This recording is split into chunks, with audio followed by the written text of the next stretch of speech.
Buenas chicos, en este último vídeo del tema vamos a analizar el punto 5 de biología molecular y biotecnología. Y vamos a comenzar definiendo la biotecnología, que no es más que la utilización de sistemas biológicos, seres vivos o sus derivados en la creación o modificación de productos o procesos de interés para las personas.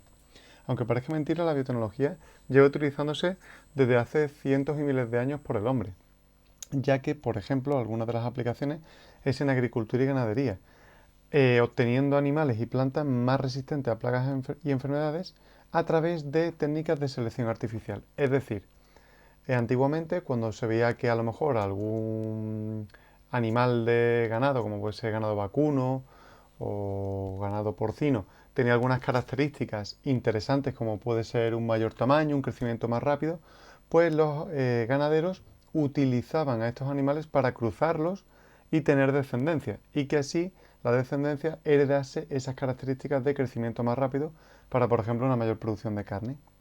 En agricultura ha pasado siempre lo mismo también, es decir, se han seleccionado aquellas especies vegetales que tenían un crecimiento más rápido, que eran más resistentes a enfermedades, y eso simplemente se hacía eligiendo a aquellos individuos que tenían las características más adecuadas para lo que se quisiera conseguir. Y eso en sí ya consistía en hacer un uso de la biotecnología. También desde hace muchos años en la industria alimentaria se han estado utilizando microorganismos para la fabricación pues, de vino a través de la fermentación alcohólica, de pan, en el que se introducen las levaduras para que fermenten el pan, produzcan dióxido de carbono, que después al calentarlo escapa en forma de gas y eleva pues, el pan. Y también en la elaboración de yogur y de queso. También, desde hace quizás un poco menos de tiempo, la biotecnología se ha usado en medicina, pues por ejemplo, para la producción de antibióticos, es decir, sustancias que matan a las bacterias, y la elaboración de vacunas. Actualmente la biotecnología emplea técnicas mucho más avanzadas, como puede ser ya la manipulación del ADN, ya que desde los años 50 se conoce esta molécula y a día de hoy se puede editar, se puede cortar, se puede pegar. Al conjunto de técnicas de manipulación de los genes en los laboratorios, realizadas con un propósito concreto que sea aprovechable para las personas, es lo que recibe el nombre de ingeniería genética. Es decir, que la biotecnología son una serie de técnicas generales, desde las más sencillas hasta las más complejas, dentro de la cual se encuentra la ingeniería genética, que a día de hoy se puede aplicar pues modificando el ADN. Eh, para el desarrollo de la ingeniería genética es clave la utilización de un concepto nuevo que se llama ADN recombinante, que es aquel que se forma por la unión de fragmentos de ADN que provienen de diferentes organismos. Y aquí, para entender lo que significa el ADN recombinante, se incluye este gráfico. Mirad, por ejemplo, en la izquierda de la imagen aparece un ADN circular que se llama plásmido, que es una molécula de ADN pequeña que está en muchas bacterias. Estas moléculas de ADN las bacterias las suelen utilizar, ya que no tienen reproducción sexual, para pasarse unos genes entre unos y otros individuos. Pues bien, estos vectores se utilizan hoy en día en laboratorio porque somos capaces de cortarlos con unas tijeras moleculares que realmente son enzimas. Acordaros que lo vimos en el vídeo de las proteínas. Las enzimas son proteínas que catalizan reacciones. Bueno, pues hay enzimas que pueden cortar estas moléculas de ADN llamadas vectores o plásmidos. Y por otra parte, tenemos un ADN de una especie de interés, como puede ser, por ejemplo, el ADN humano.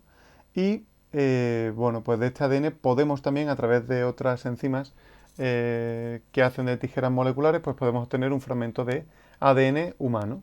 Y ahora podemos coger el plásmido o el vector de la bacteria, esta molécula circular que veis a la izquierda, junto con el fragmento de ADN, en este caso estamos poniendo el ejemplo del ser humano, y podemos generar una molécula de ADN híbrida. ¿Por qué la llamamos híbrida o también ADN recombinante?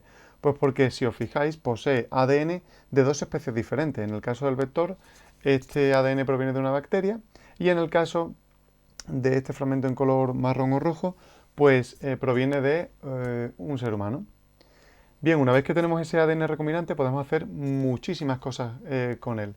Por ejemplo, podríamos hacer que una bacteria comience a producir la proteína a partir de la información que tiene ese gen. De hecho, esto se hace con la insulina humana. Para aquellas personas que son diabéticas y no pueden producir insulina, pues esta insulina se obtiene a partir de bacterias. Bacterias a las que se le introduce este vector recombinante con el gen de la insulina, se introduce dentro de su citoplasma y ahora se deja que las bacterias se multipliquen y que después cada una vaya expresando poco a poco el gen de la insulina, produciendo lo que nos interesa, que es la proteína conocida como insulina, que es la que tiene una función efectiva en nuestro cuerpo. Una vez que se obtiene toda la proteína de la insulina, se mata las bacterias, se toma la proteína, se aísla y se prepara un medicamento.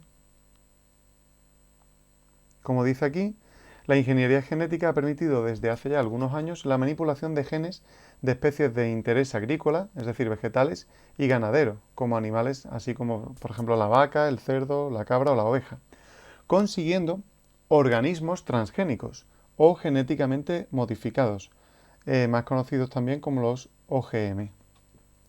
Estos transgénicos pues han permitido mejorar pues, determinados alimentos, aumentar la productividad, reducir costes y ser más respetuosos con el medio ambiente. Aunque si bien es cierto, es verdad que los transgénicos han generado mucha controversia porque muchas personas piensan todavía a día de hoy que son potencialmente peligrosos. La realidad es que a día de hoy, según las investigaciones científicas, no hay ninguna evidencia de que los organismos transgénicos sean perjudiciales. Por contra, lo que nos hacen es aportarnos beneficios como los que se han mencionado anteriormente. Por ilustrarlo con un ejemplo, en España se cultivan diferentes especies transgénicas, como por ejemplo el maíz, la patata o la remolacha. Y hay un ejemplo muy famoso que es el maíz transgénico que se cultiva. Perdón. Hay un maíz transgénico que se cultiva que lleva genes de bacterias, porque esas bacterias producen sustancias insecticidas. Es decir, lo que se ha hecho es tomar un gen de una especie de bacteria que produce de forma natural un insecticida y se ha introducido en la planta de maíz. Entonces este maíz transgénico se le ha bautizado como maíz BT, ya que gracias a un ADN recombinante es capaz de producir una proteína de origen bacteriano. La proteína en concreto, que se llama CRI, la produce una bacteria cuyo nombre científico es Bacillus thuringiensis y que esa proteína, la proteína CRI, es tóxica para un tipo de larva de unos insectos que se llaman los insectos barrenadores del tallo del maíz y que en especies de maíz normales, pues evidentemente esta larva afecta al cultivo y acaba matando a las plantas, pero en este maíz transgénico, al presentar esa proteína que proviene de una bacteria, pues las larvas, al comer las hojas de este maíz BT, pues se mueren. Y entonces, pues el agricultor consigue su objetivo, que es proteger su cosecha, haciendo que, bueno, que no se pierda productividad. Y esto al final genera una mejora en la sociedad, porque aparte de que le permite sacar adelante la cosecha, al agricultor también le permite reducir costes y que después el maíz sea más barato a la hora de adquirirlo en el supermercado. A continuación vamos a ver toda una serie de técnicas básicas que se han ido desarrollando dentro del campo de la ingeniería genética a lo largo de los años 80, 90 y 2000 y que a día de hoy se aplican, bueno, pues en múltiples campos y estoy seguro que de hecho os sonarán algunas de ellas, como es esta primera que vamos a ver, la reacción en cadena de la polimerasa o del acrónimo inglés PCR, que seguro que os suena y conocéis porque a raíz de la pandemia del COVID-19 esta técnica se aplicó masivamente para detectar o diagnosticar si las personas pues estábamos infectadas con esta enfermedad del COVID-19. Pues bien, la técnica de PCR es una técnica súper potente que permite generar muchas copias idénticas de ADN a partir de un fragmento de ADN, a partir de una única copia o muy pocas copias de ADN. Esta técnica fue desarrollada en 1986 por Kay Mullis y permite clonar, es decir, copiar fragmentos de ADN sin que haya una célula de por medio. Es decir, se puede hacer directamente en un tubo de laboratorio, lo que se conoce como un tubo de ensayo. Actualmente la PCR es un proceso que está totalmente automatizado, ya que se hace en un aparato que se diseñó a lo largo de los años 2000, que se llama termociclador, en el cual tú introduces la muestra de ADN y el termociclador amplifica la muestra hasta tener miles de millones de copias de ese fragmento de ADN. Sin entrar mucho en la técnica o en el detalle de la técnica, pero bueno, simplemente que sepáis que para llevar a cabo esta reacción hace falta una enzima que sea capaz de copiar, evidentemente, ese fragmento de ADN. Esa enzima se llama ADN polimerasa, que además tiene que ser resistente al calor, porque como veréis en la técnica de la PCR, pues la temperatura va subiendo y bajando en función de si las cadenas se tienen que ir separando o ir juntando. Por otra parte, otro elemento que hace falta para la PCR es un pequeño fragmento de ARN de unos 20 nucleótidos que se denomina cebador y que le hace falta a la enzima anteriormente comentada, a la ADN polimerasa, para que pueda actuar. Después también hace falta una fuente de calor que vaya subiendo la temperatura y también, evidentemente, para formar fragmentos de ADN hacen falta las unidades estructurales del ADN, que son los nucleótidos. Pues bien, con estos 4 elementos y el termociclador se consigue, a partir de una única o unas pocas copias de ADN, obtener, después de 20 o 30 ciclos, pues millones de copias. ¿Cómo funciona? Bueno, pues primero sube la temperatura hace que el ADN, las dos cadenas de ADN se separen y al separarse la enzima ADN polimerasa puede entrar y con la ayuda del ARN, ¿vale? Pues pueden empezar a copiar las dos cadenas, de forma que si os fijáis, de una cadena que está aquí arriba, que se abre gracias al calor, posteriormente pasamos a tener ya pues 2 cadenas. A partir de las 2 cadenas se vuelve a repetir el ciclo, se aumenta la temperatura, se separan las cadenas y las ADN polimerasas, las enzimas, vuelven a copiar cada una de esas cadenas. Y así sucesivamente hasta que se obtienen millones de copias. Bien, esta técnica a priori, que lo único que hace es amplificar un fragmento de ADN y lo multiplica millones de veces, puede parecer que no tiene gran utilidad, pero nada más lejos de la realidad, porque a día de hoy la PCR se puede emplear para todas estas opciones que os pongo aquí, que vamos a ir viendo a continuación. La primera de ellas es la expresión de un gen. Aquí dice que una vez que se obtienen todas las copias de ADN, es decir, una vez que se ha hecho la PCR, cada copia se puede introducir en un vector, es decir, en un plásmido, como hemos visto antes, en este dibujo. Se pueden introducir en un vector estos fragmentos de ADN, introducirlo en células, que pueden ser bacterias o células eucariotas, para que expresen un gen. Es decir, para que formen proteínas a partir de un gen. Y entonces pues podamos tener muchas proteínas para realizar una función, en el caso de, pues, por ejemplo, lo que dijimos de la insulina, ¿no? Es decir, pacientes que no pueden producir insulina porque son diabéticos, pues a través de esta técnica se puede multiplicar el gen de la insulina y después introducir en las bacterias para que ellas produzcan pues esa proteína. También la PCR sirve para estudios evolutivos y es que se pueden analizar ADNs que tienen muchos años de antigüedad. Es decir, ha habido paleontólogos que han encontrado restos de especies ya extintas, como por ejemplo la del mamut, en el cual el ADN estaba en muy poca cantidad o estaba muy deteriorado y gracias a la PCR, al poder amplificar esos fragmentos de ADN que se han encontrado, pues han podido ir reconstruyendo la secuencia de ADN pues de, por ejemplo, especies extintas o de momias y a partir de ahí se ha sacado información a lo mejor pues de cómo vivían estas especies, hace cuánto tiempo se extinguieron, qué relación tenían con especies parecidas, etcétera, etcétera. Otra aplicación de la PCR es la identificación de microorganismos. En este caso, este es el uso que se le ha dado a lo largo de la pandemia del COVID. Y es que lo que se hacía con la PCR era tomar una muestra de las fosas nasales de la persona que potencialmente estaba infectada y al tomar esa muestra había muy poca cantidad de ADN del virus. Entonces, ¿qué se hacía? Bueno, pues lo que se hacía era multiplicar exponencialmente esa cantidad de posible materia de ADN que había allí para posteriormente asegurarnos de que lo que estaba sufriendo el paciente era COVID o descartarlo en el caso de que no se pudiese realizar la PCR porque no había ningún tipo de ADN. Así que esa es otra utilidad muy importante de la PCR. También esta técnica se ha utilizado pues, para la determinación de huellas genéticas, ya que constituye una técnica forense que permite identificar a una persona comparando su ADN con el de una muestra que se ha obtenido pues, en una escena, por ejemplo, de un crimen, ¿no?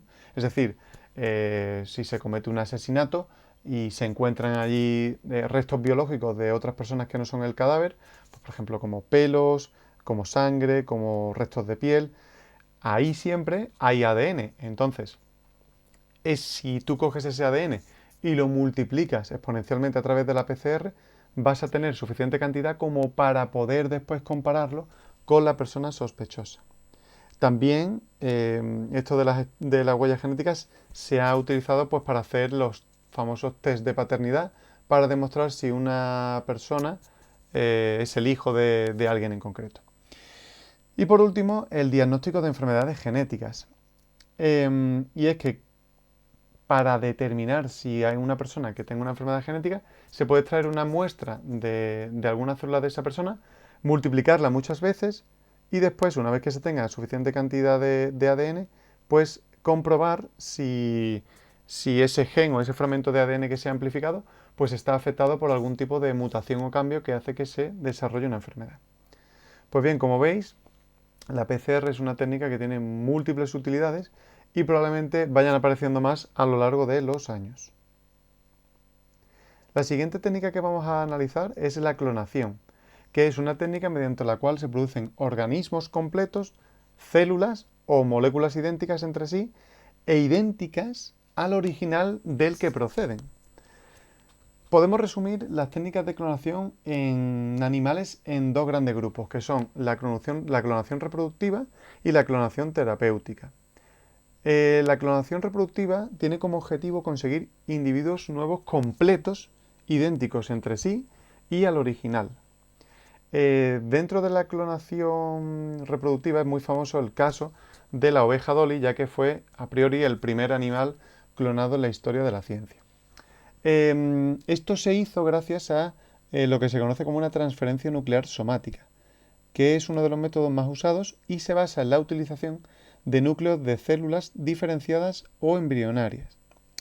El interés de la clonación reproductiva realmente se centra en la ganadería, ya que permite obtener especies con características determinadas. Es decir, si yo tengo, por ejemplo, una vaca que produce una gran cantidad de leche y una carne excelente, pues me interesa clonarla porque así voy a tener otros individuos que genéticamente son iguales y que se espera de ellos lo mismo, que produzcan una gran cantidad de leche y una carne de muy buena calidad.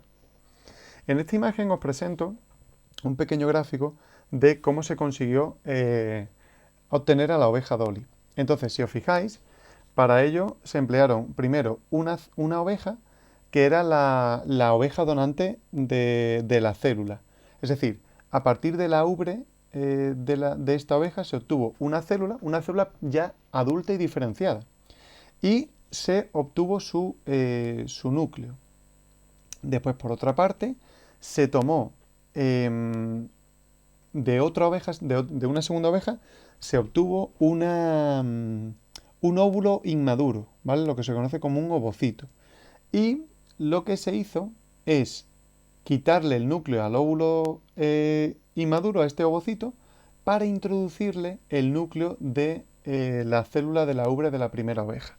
Es decir, que en este momento, ¿vale?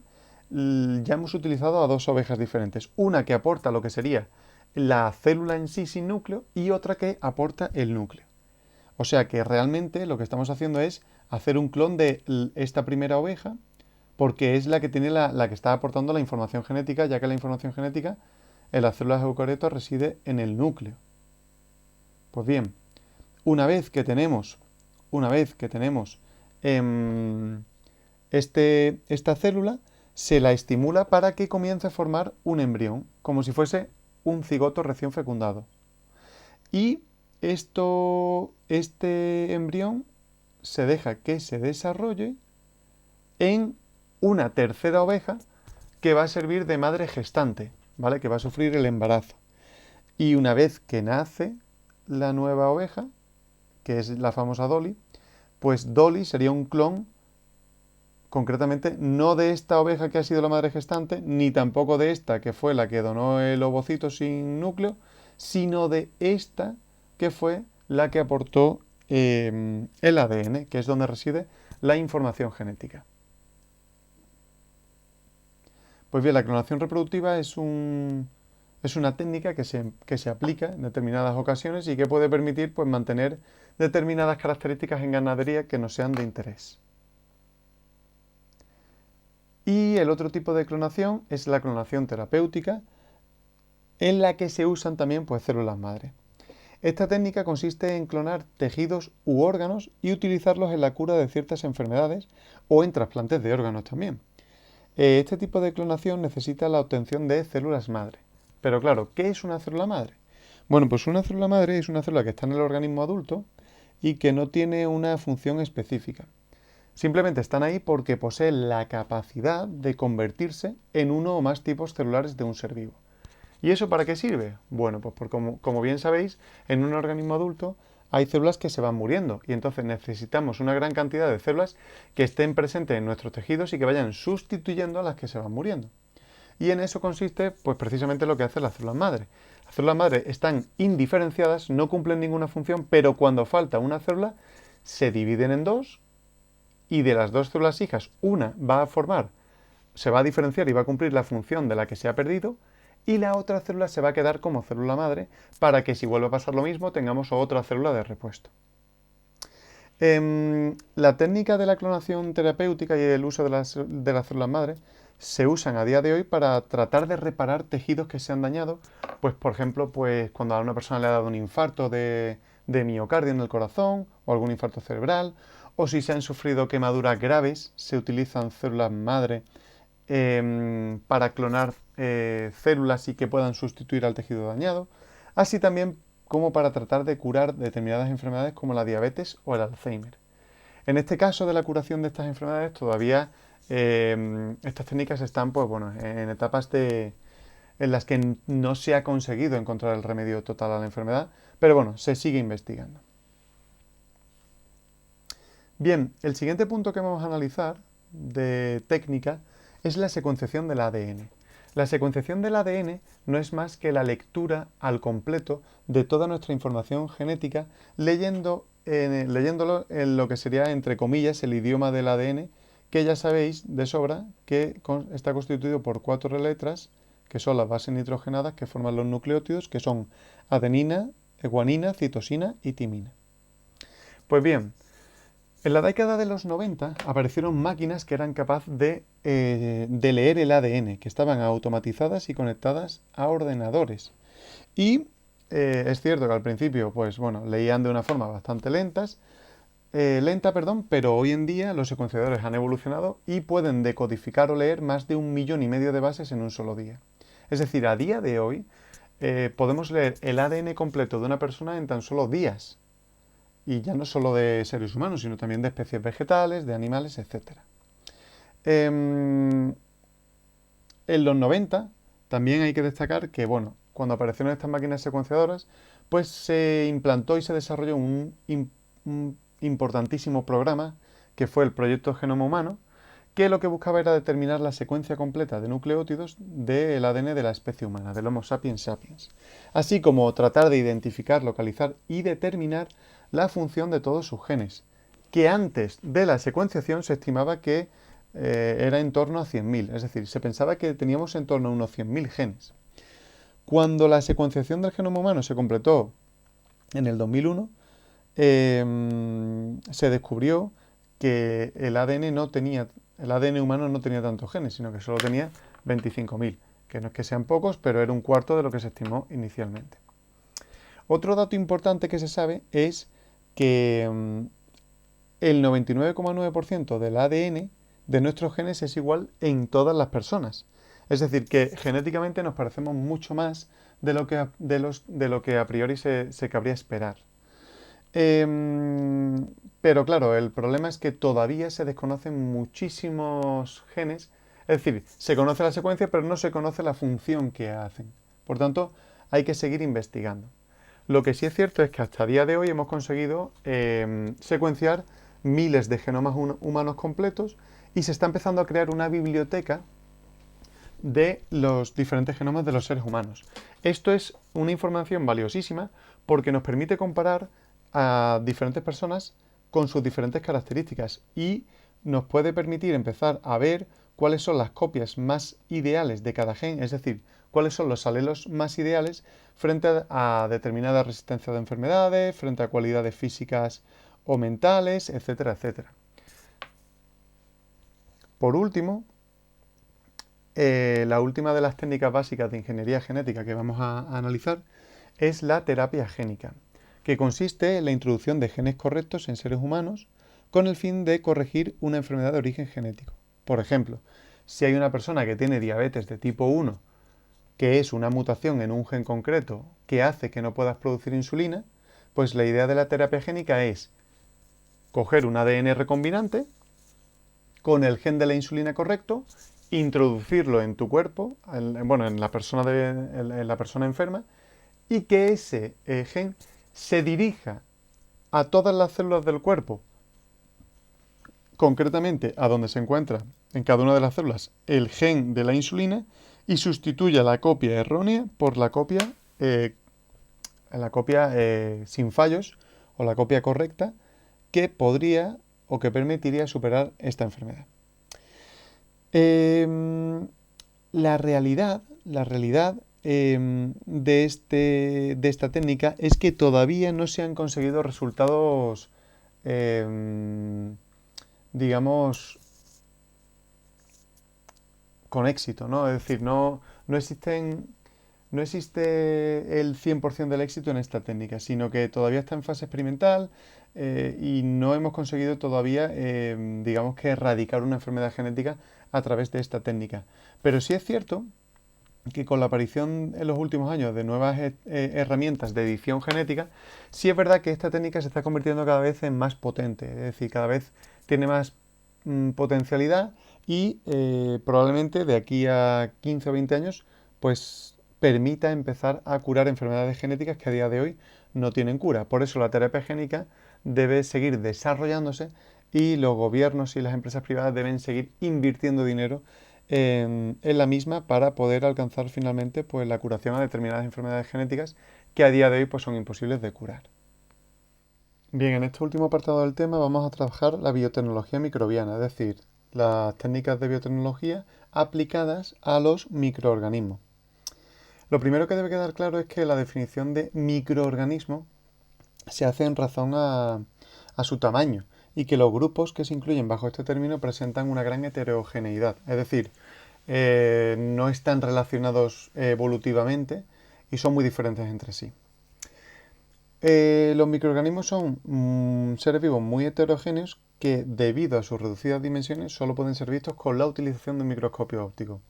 Claro, bajo esa definición, pues pueden entrar dentro de lo que son los microorganismos, pues individuos unicelulares, pluricelulares, autótrofos, es decir, que se crean su propia materia orgánica, heterótrofos, que consumen materia orgánica de otros seres vivos, y eucariotas, es decir, que están formadas por células eucariotas o formadas por células procariotas.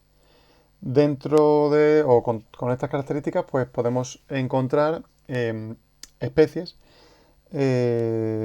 muy diferentes, ¿no? De hecho, los microorganismos se clasifican en unos 5 grupos, que son las bacterias, que son todas procariotas, pueden ser autótrofas, heterótrofas y de muy diverso metabolismo. Algas, que son autótrofas eucariotas, los hongos, que son eucariotas heterótrofos, los protozoos, que son eucariotas unicelulares heterótrofos, y los virus, que no son entidades celulares, es decir, que no están formados por células y por tanto no se consideran que estén plenamente vivos. Es cierto que muchos de estos microorganismos que acabamos de mencionar producen enfermedades a los seres humanos, por lo que hay que combatirlos y por eso se estudian en profundidad, sobre todo pues, los que producen enfermedades humanas o en especies vegetales y animales con las que practicamos la agricultura y la ganadería.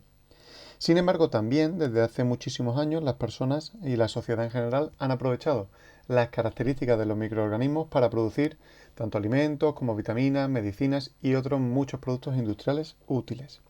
A continuación vamos a hacer un repaso de estos productos y cómo se obtienen. Vamos a empezar hablando un poco de la industria farmacéutica. Y es que el desarrollo de un tipo de medicamentos conocidos como antibióticos han permitido salvar muchísimas vidas. Los antibióticos son sustancias químicas antimicrobianas que producen de forma natural muchos microorganismos. De hecho, estos microorganismos productores de antibióticos pueden ser tanto hongos como, por ejemplo, los hongos del género Penicillium, a partir del cual se obtiene el antibiótico penicilina, o bacterias como las del género de Streptomyces, a partir del cual se obtiene el grupo de antibióticos conocidos como streptomicina. Estos antibióticos son sustancias que matan única y exclusivamente a bacterias, por lo que los antibióticos solo deben recetarse para infecciones de tipo bacteriana, nunca infecciones víricas ni infecciones de hongos, porque estas sustancias solo matan a bacterias. ¿Y por qué tienen estas especies de forma natural estos antibióticos? Bueno, pues porque como estas especies crecen en el medio y tienen que competir contra otras especies, pues muchas veces les viene bien estas armas para acabar con la competencia. Por otra parte, mediante técnicas de ingeniería genética, se pueden introducir genes, como el de la insulina, humana en el genoma de un microorganismo. Por ejemplo, una bacteria conocida como Escherichia coli, que es un modelo de laboratorio muy utilizado porque vive dentro del ser humano y es muy conocido. La rapidez de multiplicación de estas bacterias y la facilidad de cultivo hacen que sean máquinas biológicas de producción de sustancias, como esta insulina que hemos dicho, o la hormona del crecimiento. Esto permite generar una gran cantidad de determinadas sustancias que necesita el ser humano, pues para curar enfermedades, como por ejemplo la diabetes, bueno, o mejor dicho, tratarlas a través de la insulina, o para generar hormonas del crecimiento para aquellas personas que tienen problemas en el desarrollo durante la adolescencia, o también para la creación de determinadas vacunas.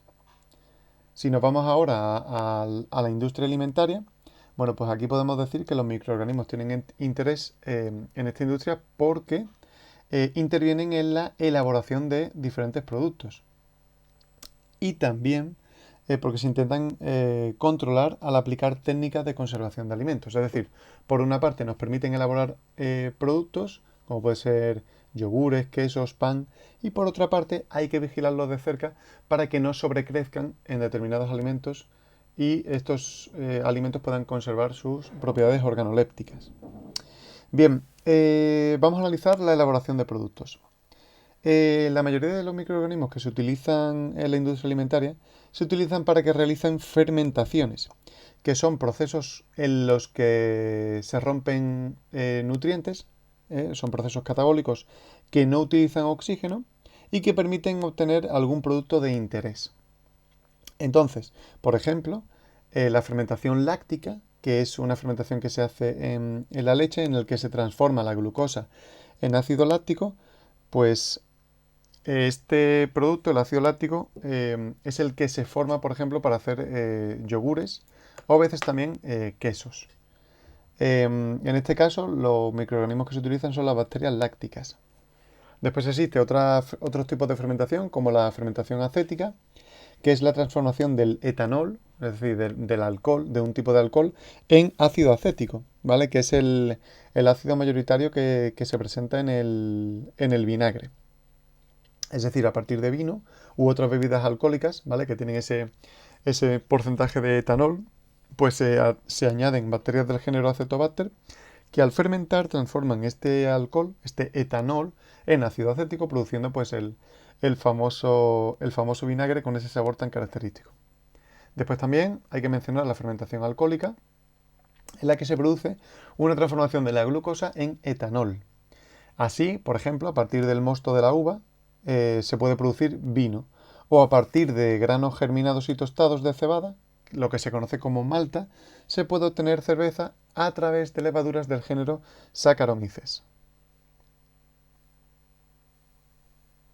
Como hemos dicho, a los microorganismos también deben controlarse para poder conservar los alimentos. Y es que los alimentos alteran sus propiedades y se degradan con el tiempo debido a reacciones químicas espontáneas como la putrefacción desarrollada por el crecimiento de microorganismos sobre estos productos, que en definitiva al final lo que hacen es alimentarse de la misma forma que nos alimentamos nosotros. Por eso se han desarrollado técnicas como la pasteurización o la esterilización. La pasteurización consiste en un método en el que se eleva la temperatura entre 65 y 75 grados durante un corto periodo de tiempo, y esto permite eliminar la mayoría de la flora microbiana, es decir, la mayoría de microorganismos que se encuentran pues, en aquellos productos que se pasteurizan, como por ejemplo pues, la leche. Después también, por otra parte, la esterilización es otra forma de retirar los microorganismos que no nos interesan para evitar que sobrecrezcan en los alimentos, pero en este caso se utiliza una temperatura superior a los 100 grados, que permiten destruir prácticamente todas las formas de vida de los microorganismos, incluso las formas de resistencia que son las esporas. Concretamente, no sé si os habéis fijado, pero en los bricks de leche que venden a día de hoy en el supermercado, muchos de ellos vienen con el acrónimo este de UHT, que significa Ultra High Temperature, del inglés, que consiste en elevar la temperatura a unos 140 grados durante solo 2 segundos. De esta forma podemos matar a los microorganismos, pero no alteramos las características organolépticas de la leche. Por último, comentar que los microorganismos también tienen aplicaciones ambientales, ya que existen algunos que son capaces de tomar residuos tóxicos industriales y descomponerlos en compuestos que son inocuos o que no son dañinos para los seres vivos o el medio ambiente. Por ejemplo, cuando se produce un vertido de petróleo al mar, se pueden añadir microorganismos como algunas bacterias que son capaces de coger este petróleo y descomponerlo en sustancias que no son tóxicas ni para peces ni para aves. Entonces, bueno, pues esto es una forma de bioremediación, porque estamos utilizando un ser vivo que se alimenta del petróleo para producir pues sustancias que no sean dañinas para el medio ambiente. Y por último, comentar que, bueno, que también se pueden utilizar los microorganismos como control biológico de organismos que causen plagas de cultivos. Por ejemplo, si tenemos un cultivo de maíz sobre el que crece un insecto que se come directamente las hojas, podemos utilizar alguna bacteria que le produzca una enfermedad a dicho insecto para acabar con él y que éste no se coma pues nuestra cosecha de maíz, mejorando así la producción de dicho maíz. Y bueno, chicos, pues con esto acaba este largo tema. Eh, Hay que ir estudiando poquito a poco, ¿vale? De cara al examen. Y bueno, cualquier duda que tengáis, pues me podéis comentar por el claro.